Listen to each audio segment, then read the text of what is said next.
and nerdiness, welcome back to the Spider's Web, and in this video we're painting Teqi, a younger Gecko priest from the Secrets of Tixal Kickstarter campaign by One Page Rules. These are not my prints, these are from Steve Dutton, who has been on the channel before, but we're going to be starting off with Chaotic Red. And for this we are going to be going with the airbrush, and we're going to be blasting this from below. This is going to give a nice shadow colour, give it a bit more depth. We're going to be going over this in a different colour altogether. This is just to give, as I say, the shadows. Once we've done that, we are going to be changing colour and going to Savage Green. Again, it's the colour range, and we're going from the top this time. This is the one that's going to give sort of like the brighter colours from the top areas and make it look a little more vibrant, I think. So that's that done. Next we're going to go into Imp Yellow. Again, it's an airbrush, and it's an air paint, and for this one we're just going to be blasting on where the skin tone without the scales, on the smooth areas of the gecko's skin. We're going to be coming back and doing the scales a little bit later, but this is basically the belly and the softer areas of the model. And once we've done that, we will be then changing paints, and we're bringing in the CD palette, and we're going with Savage Green. Yes, this is once again an airbrush, but this time we're going over the scales. We want this to be slightly darker and much more greener, so we'll be going over each of the scales in turn. I'm doing this one at a time. It's a long process. It's one where you can just switch your brain off. It's repetitive, and it's one of those things where you can switch your brain off and just keep going with it and relax while you're painting. It's the kind of thing I enjoy doing when I'm painting. It's the kind of thing I enjoy doing anyway. If I'm doing boring, monotonous work, I can just switch my brain off and just get on with it, go into autopilot. And you may have noticed the Army Painter logo at the top left of the screen. That's to show that they provided these particular paints free of charge for me to review, and so far doing well with them. I really do like these paints. Next, that's what we've got so far. Standing back up again, and we'll go into a different colour. This colour is Night Scales. This is the one that I had trouble with. I'd forgot all about it. Trying to get some paint out, not doing too well. So tell you what, let's scrap that idea and knock the gecko over. Yeah, we'll not do that. We'll not do that at all. What we'll do instead is stand the gecko up, and we will go into Rough Iron. This is going to be the base coat for all the metal areas. There's not a lot of metal areas here, but there is some, so we're going to have to do this. Now I'm going to zoom in here, and this is where I forget that I've zoomed in, and I think, oh no, I didn't. I just increased the size of the video. I didn't zoom in for this bit, sorry. So yeah, this is going to be all the metal areas, or what I think is metal. I may be wrong with it being metal, but that's how I'm painting it. I've actually finished this. I finished this a couple of weeks ago, finally getting around to actually doing the voiceover for it, and it took me a while to edit as well. Stephen's got the model, and he's quite happy with it, so that's all that matters. He actually gave me these. He was saying that he's not enjoying painting anymore. He just can't get into the headspace of doing it. I said, well, I won't mind. So he just gave me a bucket full of models to paint, so I'm working my way through them. There's going to be more to come from Secrets of Tixal. So that's all the metal areas done. Now we can get rid of that paint, and we can go on to the next paint we're going to be using, which is Matte White.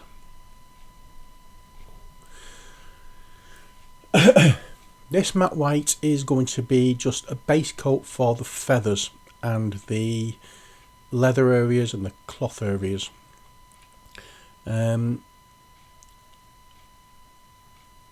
this is just going to give a nice bright undercoat, nice bright undercoat for all the lighter paints to go over. I faffed about with these feathers here that I'm doing now. It's the headdress that he used. I was trying to work out what it was, and I realised what it was when I did a different priest model.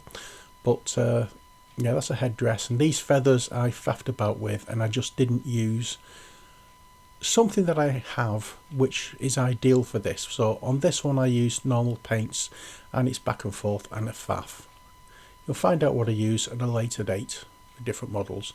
Touching up a bit more of the metal because I've touched it with the white, and we don't want that, so we'll go over, and any bits of metal that I miss. I paint this as metal because I didn't know what it was at the time, but I changed my mind and painted it over with something else. So that's how we're looking so far. And the next paint we're going to be using is Fire Lizard. Lovely yellowy orange paint. It's such a warm colour. I really do like this one, and I like using this for eyes. And I think this is the bit where I actually zoom in so you can see what I'm doing. I may be wrong. I don't think I did actually, but you can see the eyes there. But now we're going to be, I don't know what I did then. I looked away. I think all I did was just get some more of the Fire Lizard on my brush, and we'll paint his toenails and fingernails, I think, with this. As we go on, you'll see I'm not really too impressed with the way they looked. It looked a little bit too bright. Did I mix this with a little bit of white? I don't know. I probably did. Yes, it looks as though I did. I mixed it with a little bit of white. Imp Yellow next. This is again from the Army Painter brush range. This is nicely thinned out, so I don't really need to use wet palette on it. And as you saw from the previous paints, I didn't use a wet palette. That's where I zoomed in. And that's going to come back and bite me in a bit because I forgot I zoomed in. Every now and again I do go off camera with this, and I do apologise for that. But rather than foresee that I was going to, what's the word I'm looking for, just increase the size of the image on the video, I decided to zoom in so you could see what I'm doing a bit better, and then promptly start going off camera. Oh, excuse me. So yeah, we're painting again the soft areas, the bits where it doesn't have scales, and just trying to make him look a little bit more interesting with his colour. I've not based him on any real Gecko kind of character or any real Gecko lizard. I just painted him colours that came to mind as I was working on it. Back to the Fire Lizard orange, or Fire Lizard, or whatever you want to call it, into the eyes, a little bit on the nose, and a little, just try to make the other yellow stand out a little more, add a little bit more character. Back into the rough iron, and just touch up a few areas that I missed. Again, usually with me, I'm painting and I miss things as I'm painting, but we go back, we touch up, we catch things, we have to go back and touch up again. It's back and forward with painting, no matter whether you're painting models or whether you're painting actual pieces of artwork on canvas. It's all the same kind of thing. We just have to keep going back and making adjustments. Not correcting mistakes, because we don't make mistakes when we're painting. We just have to make adjustments. If we can get into that mindset, we're fine. Wizard's Orb. Now, it's a very interesting colour. It's also very watery by the look of it, so I think I need to shake it up a little bit more. Not sure whether I'll wipe that off and start it again or not, but we'll soon see. No, I don't think I do. I think it comes out thick enough. And this Wizard's Orb we're going to be using for the cloth areas, like this, what would you call it, strapping round the staff that he's carrying, and the little shall we say, banner for want of a better phrase. Bit of loose cloth that's dangling. Oh, there we go. Now pure red. This one will be used for some of the feathers.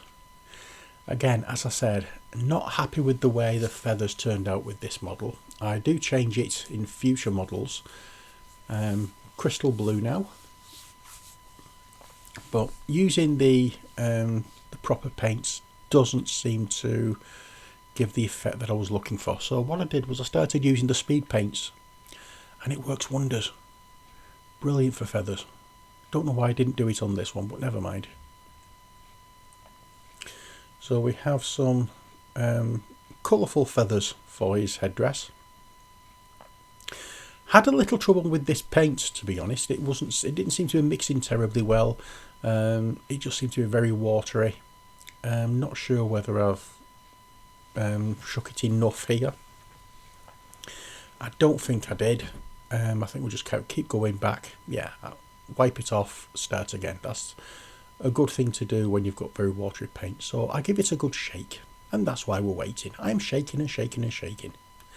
Hopefully now it works okay. Let's turn this round so I don't get mixed up with paints. It looks a little better, still not what I wanted, however. But, you know, we work with what we have. As you can see, it still looks very gel-like from there, and it seems to be a lot of medium in it right for what I wanted. But, well. We're using it, and if I'd have used speed paint, it would have been very similar to this. And as I say, I don't know why I didn't use speed paint on these. I just tried to be clever, I think. I don't know, but it didn't work the way I wanted it. So my advice, if you're doing feathers, paint them white and then use speed paints. Easy. Either speed paint, contrast paints, whatever you want to call them, inks, anything like that would work, I think. Moondust, another yellow. Do like my yellows on this particular character. Whoops. Didn't really want that to happen. Just needed a spot of this, but never mind, we've got it. And we're using this for the bottom of the feathers, just in case you're wondering. Yeah, the very tips of the feathers up beneath the blue. As I said, I forgot I zoomed in and I start painting off camera. I'm sorry about that. Nothing I can do about it now. It was all done with the camera, and I really wish I'd realised.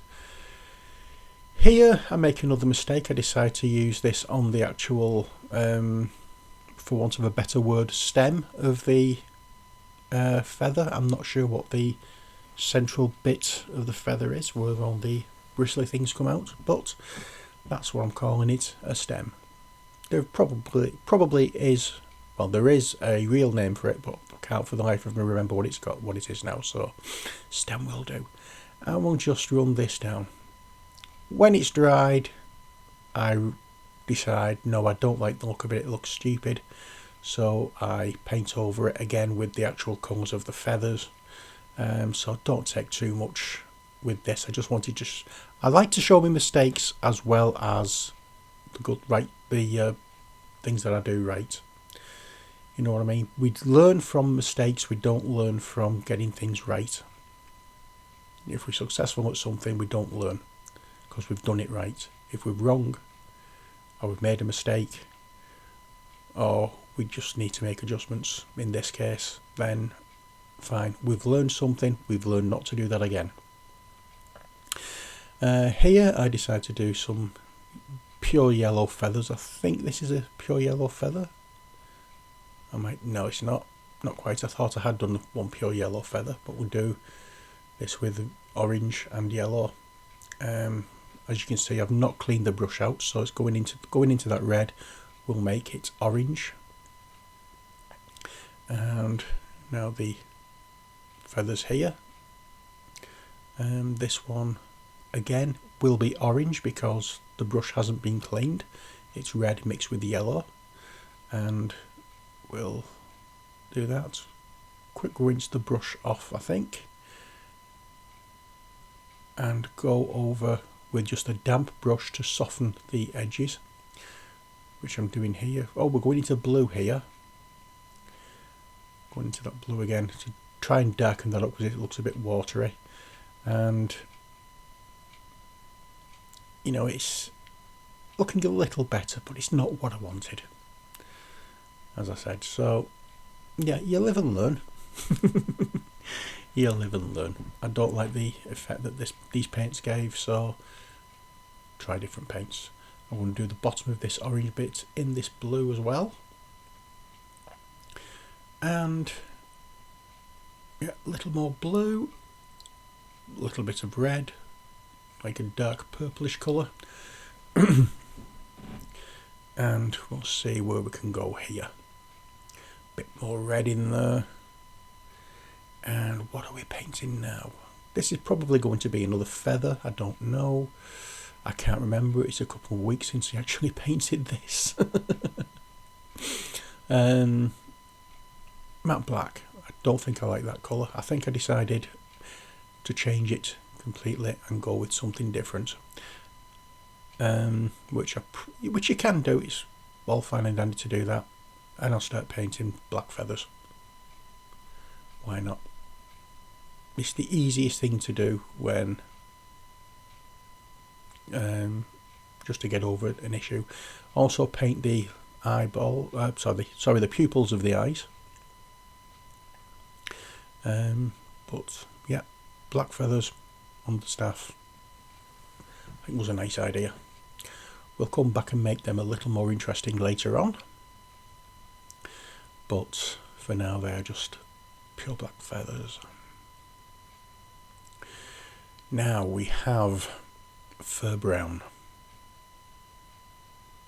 We don't necessarily have to do brown or use fur brown for fur. We can use it for other things. It's just a colour. The fur brown is just the name of the colour. It's just one that they think is a good one to use for fur. In this case, we're not using it for fur. We're mixing it with a little bit of red and a little bit of yellow.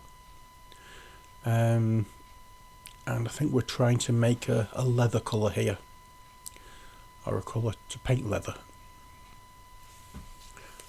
But we'll see. It's a nice reminder, this, for what I've got. But yeah, it looks as though, yeah, definitely it's for painting leather. So we're going to be painting this little leather thing around his neck. At least I've painted it as it's leather. I don't know whether it's supposed to be leather or not, but that's what I've done. He's also got a belt on around his waist, and there are other things around his hips that painting for leather. And I'm also painting the mask or the headdress base leather as well, because as I say, I wasn't too impressed with it being metal. Now we're going into black, and there was a feather there, I think, that I didn't paint. I'm touching up various areas. Elven Armour. This is a metallic paint, and it's from a metallic paint set that the Army painter sent me out to review. At least I think they did. I may be wrong. I may have bought this one. I can't remember. Oh dear. I think they sent it out for me. If I'm wrong, I'm wrong. But I'm sure they sent it out for me. But Army Painter have been a good friend to the channel over the last few years, and I've used a lot of their paints and really enjoy using them. The actual quality of these paints are getting better and better by all accounts. I've not used any of the new colours yet. The Fanatics range, I've not used any of those yet. I'm still working my way through the old version 1, for want of a better phrase, paints. But once I've run out of the standard paints, I'll be going to go over to the Fanatic range. Glitter green now, again from the metallic set that they sent me, and I'm going over a few of the scales. Now this is to give it the shininess, to make it look scaly, because if you look at lizard skin, it's usually got that little metallic sheen to it. So that's why I'm using this paint on here, just so anywhere that is hitting light is going to shine. So I've put this on to give it that shine, because it looks the right thing to do. So we're going to go over this yellow that I put on the feathers. As I said, I didn't like it. It looked awful well, in my opinion, it looked awful. We're going to add some more of the blue. I tried to just ignore the red on it, but it didn't work, so I went over in blue. Dark stone now, this is where we come over, or start on the base. Now as you can see, the base is split into two parts. It's like a stone part and a foliage area. Now it looks as though the foliage area, for want of a better phrase, is flattened. But for the dark stone, we are using it around all the edge of the base and the stone area that the gecko is stood on. We'll go all the way around the base. We'll do the base a couple of times because it did take a little bit of work. Dirt splatter now. This is going over the areas of foliage, of plant matter, flora, sorry. And we'll do this all over where there are like flattened plant matter. While I was doing this, I realised there were a couple of areas in amongst the plants that were stone, so once it dries I will be coming back with the dark stone and going over that as well, because why not. This colour looks fairly okay for adding a little bit more detail into the leather pouches, so we'll go in with that as well. Back to the fur brown for some of it. Yeah, just keep making adjustments to the leather pouches and it works. Little bit of the fur brown, little bit of the yellow there, and we'll come back into the onto the pouch and add a little bit more light area and work our way through the leather parts with this colour as well. Sorry, my voice is beginning to give way. Yeah, so I'd pick out little details on the leather, and that way it makes it stand out a little bit more and make it look a lot more interesting. You've got to do these little touches, otherwise the model's just going to look flat and boring. And we're trying to make it look a little bit more flash. We'll go around the stone areas. There are raised areas on this stonework and we can go around that with this colour. Add a couple more bits of brown, make it look slightly more interesting than it actually is. It looks like a painted floor. It looks nice, but you can always make it look nicer. A little bit of paint works wonders. Now what we're going to do is a little bit of a dry brush with a white, I think, here. Not sure whether I like it or not, but it'll do. And now what? That's the wizard robes in with a little bit of the yellow, just to make it a paler colour. Do these to however you want to do them. Little bit of that blue there. There's no hard and fast rules to say you must do it in this way. Paint them how you want them. Choose your own colours. Don't just stick with the colours I use. This is how I'm painting the mini for Steve. You know, you don't have to follow this exactly. If you don't have some of the colours, use different ones. Paint the gecko itself a different colour completely. We're doing the stonework with a dark wash now. This is one really for engines and vehicles and things like that, but it's nice on a, it's just a nice, what do you call it, a nice wash to use for making things a little darker. And we're going over the mask as well here. I just wanted some of it to stand out a little more. There we go. Not a heavy wash though, it's just a little bit of, I don't have a panel liner, so I just wanted to, as I say, what's the word I'm looking for, I just wanted to pick out some of the highlights by putting the shadows in. Viking blue next, and this is going to be highlighting a little bit on the red, on the blue parts. I decided to use this one to make it a little brighter because that other colour I was using looked very dull. I needed to make it a bit more vivid. Void Shield blue now, and that's just going to go over a few of the lines in the feathers. If you use a speed paint or a contrast paint, you don't need to do this because the speed paint and contrast paint will go into the recesses and do it for you. Back into the dark stone and into the little bits for the like and subscribe and Patreon and all that sort of thing. Don't forget, follow these instructions if you want to, if you think I've earned it. You know, if you think you've got anything useful out of these videos, then please help out the channel as much as you can. Again, another paint that decides to burst out on me. Didn't really want it to do that, but it did it anyway. Was that elf green or something like that? I can't remember now what colour it was. This is where I noticed the stones, so I will do that with a little bit of the dark stone and some of and a lighter brown as well, I think.